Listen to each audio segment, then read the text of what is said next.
Hello friends, welcome back to my channel. तो आज के इस वीडियो में हम लोग BPSC 134 introduction to international relations का most important question answer for June 2026 discuss करेंगे। तो चलिए वीडियो को स्टार्ट करते हैं।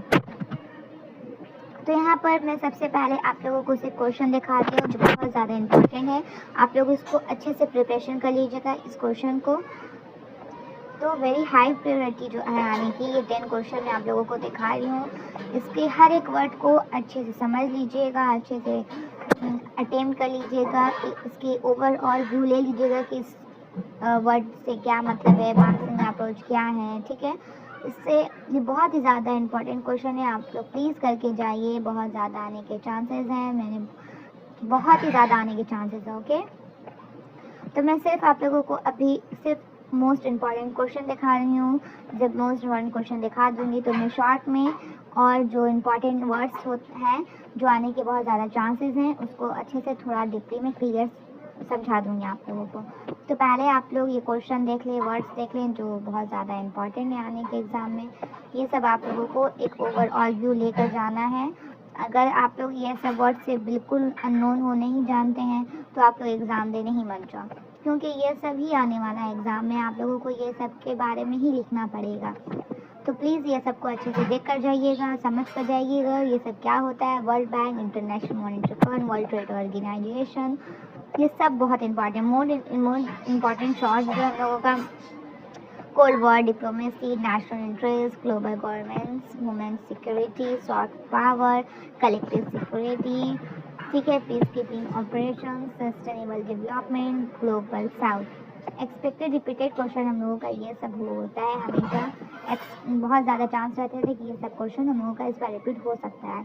Explain any two approaches to international relation, discuss new realism, explain system theory, discuss globalization, explain post-World War politics, write a note on the United Nations, explain national power, explain collective security.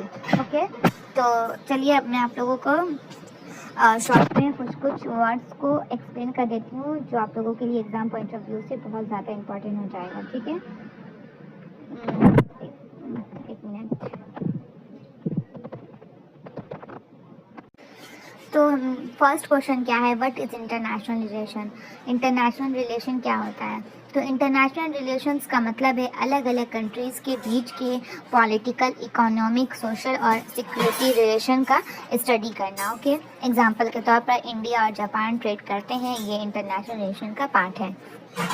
Next question है हम लोगों का realism. Realism क्या होता है? Realism कहता है कि दुनिया में 4 कंट्री अपने नेशनल इंटरेस्ट और पावर के लिए काम करती है। ठीक है, जैसे मेन पॉइंट क्या है इसका, पावर ही सब कुछ है रियलिज्म में। नेक्स्ट क्वेश्चन है हम लोगों का लिबरलिज्म। लिबरलिज्म क्या है? लिबरलिज्म कहता है कि कंट्रीज सिर्फ लड़ती नहीं बल्कि कोऑपरेशन, ट्रेड और इंटरनेशनल ऑर्गेनाइजेशंस के थ्रू भी प्रॉब्लम सॉल्व कर सकती है। मेन पॉइंट क्या है इसका, cooperation is better than war. ठीक है, आप लोगों को लिबरलिज्म याद रहेगा।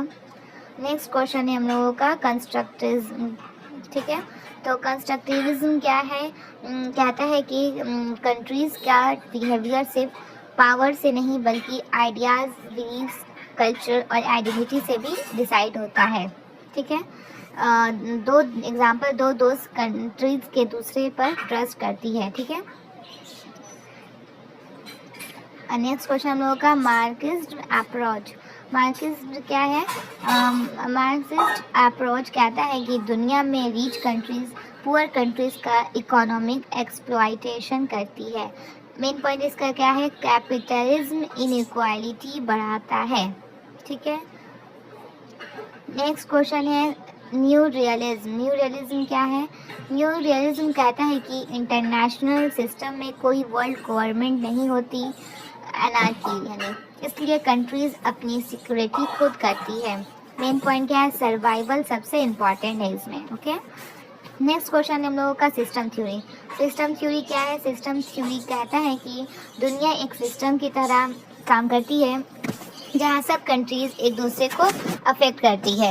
एग्जाम्पल, एक कंट्री की इकोनॉमिक क्राइसिस दूसरी कंट्रीज को भी अफेक्ट कर सकती है, जैसे कहते हैं सिस्टम थ्योरी। नेक्स्ट क्वेश्चन है हम लोगों का नेशनल पावर। नेशनल पावर क्या है? नेशनल पावर मतलब किसी कंट्री की स्ट्रेंथ। इसमें मिलिट्री, इकोनॉमी, टेक्नोलॉजी, पॉपुलेशन और रिसोर्सेज सब आते हैं। नेक्स्ट क्वेश्चन है हम लोगों का नेशनल इंटरेस्ट। नेशनल इंटरेस्ट मतलब कंट्री का अपना बेनिफिट और गोल। एग्जाम्पल सिक्योरिटी, डेवलपमेंट और इकोनॉमिक ग्रोथ। नेक्स्ट क्वेश्चन है balance of power. Balance of power का मतलब है किसी एक कंट्री को बहुत पावरफुल होने से रोकना। कंट्रीज मिलकर बैलेंस बनाए रखती है। ठीक है। नेक्स्ट क्वेश्चन है 11 नंबर क्वेश्चन, ग्लोबलाइजेशन। ग्लोबलाइजेशन क्या है? ग्लोबलाइजेशन का मतलब कंट्रीज का ट्रेड, टेक्नोलॉजी, कल्चरल और कम्युनिकेशन के थ्रू एक दूसरे से जुड़ना। इंडिया में फॉरेन कंपनीज का आना। ओके, ये ग्लोबलाइजेशन का एक पार्ट है। नेक्स्ट क्वेश्चन है हम लोगों का foreign policy. Question number 12, foreign policy. Foreign policy मतलब किसी कंट्री की दूसरे कंट्रीज के साथ रिलेशन बनाने की पॉलिसी। एग्जाम्पल इंडिया का neighbourhood first policy. Question number 13 है कलेक्टिव सिक्योरिटी। कलेक्टिव सिक्योरिटी का मतलब है अगर एक कंट्री पर अटैक होता है तो सब कंट्रीज मिलकर उसकी हेल्प करेंगे। ओके, करें। मेन आइडिया क्या? Attack on one equal to concern for all. I hope कि आप लोगों को समझ में आता होगा। अगर कोई भी डाउट है तो कमेंट करके प्लीज़ पूछ लें। अगर समझ में आ रही तो ये भी कमेंट करके बताएं। नेक्स्ट क्वेश्चन है यूनाइटेड नेशंस। यूनाइटेड नेशंस एक इंटरनेशनल ऑर्गेनाइजेशन है जो पीस, सिक्योरिटी, ह्यूमन राइट्स और डेवलपमेंट के लिए काम करती है। ये कब इस्टेब्लिश हुआ? 24 अक्टूबर 1945 को। नेक्स्ट क्वेश्चन है 15 number, cold war. Cold war क्या है? कोल्ड वॉर अमेरिका और सोवियत यूनियन के बीच पॉलिटिकल और आइडियोलॉजिकल कंपटीशन था। इसमें डायरेक्ट वॉर नहीं हुई। ये इसकी टाइमिंग क्या कब हुई? ये कोल्ड वॉर 1947 से 1991। अगर मेरे पास ज़रा सा भी टाइम होता, अगर आप लोगों के पास भी ज़रा सा टाइम होता तो मैं ये सब एक एक वॉर को डीपली मैं डिस्कस करती, समझाती, एक एक वर्ड पर बहुत अच्छे से वीडियो बनाती। बट अफसोस की टाइम बिल्कुल नहीं है, कल ही आप लोगों का एग्ज़ाम है, इसलिए ऐसे शॉर्ट में समझाना पड़ रहा है। पोस्ट कोल्ड वॉर वर्ल्ड क्या है? 1991 में सोवियत यूनियन टूट गया। उसके बाद अमेरिका सुपर पावर बना और दुनिया में नए इश्यूज आए जैसे ग्लोबलाइजेशन और टेररिज्म। ओके, नेक्स्ट हम लोगों का IMF मतलब international Monetary fund. International Monetary fund countries को फाइनेंशियल क्राइसिस के टाइम लोन और इकोनॉमिक एडवाइस देता है। मेन वर्क क्या है? Financial stability. नेक्स्ट क्वेश्चन है question number 18, world bank. World Bank क्या है? वर्ल्ड बैंक डेवलपिंग कंट्रीज को डेवलप प्रोजेक्ट्स के लिए लोन देता है। एग्जाम्पल रोड, स्कूल और हॉस्पिटल बनाना। नेक्स्ट क्वेश्चन है हम लोगों का वर्ल्ड ट्रेड ऑर्गेनाइजेशन यानी WTO। WTO इंटरनेशनल ट्रेड के रूल्स बनाता है और कंट्रीज के ट्रेड डिस्प्यूट सॉल्व करता है। मेन वर्क क्या है? फ्री और fair trade. Last question number 20, non state actors यानी कि नॉन स्टेट एक्टर्स वो ऑर्गेनाइजेशन या ग्रुप्स होते हैं जो गवर्नमेंट नहीं होते लेकिन इंटरनेशनल पॉलिटिक्स को इन्फ्लुएंस करते हैं। Example NGO, MNC, terrorist groups, media और इंटरनेशनल ऑर्गेनाइजेशन। ओके, तो आई होप आपको ये सब कुछ समझ में आ गई होगी, लेकिन फिर भी मैं आप लोगों को वन लाइन रिवीजन करा देती हूँ। इंटरनेशनल रिलेशन क्या है? इक्वल टू कंट्रीज के रिलेशन का स्टडी। रियलिज्म क्या है? पावर सबसे इम्पॉर्टेंट है। लिबरलिज्म क्या है? Cooperation based. कंस्ट्रक्टिविज्म क्या है? आइडियाज़ और आइडेंटिटी इम्पॉर्टेंट। मार्क्सिज्म क्या है? रिच कंट्रीज पुअर कंट्रीज का एक्सप्लॉइटेशन करती है। न्यू रियलिज्म क्या है? सिक्योरिटी और सर्वाइवल। सिस्टम थ्योरी क्या है? सब कंट्रीज इंटरकनेक्टेड है। नेशनल पावर मतलब कंट्री के स्ट्रेंथ। नेशनल इंटरेस्ट मतलब कंट्री की बेनिफिट। बैलेंस ऑफ पावर मतलब किसी एक को बहुत पावरफुल ना होने देना। ग्लोबलाइजेशन का मतलब है दुनिया का कनेक्टेड होना।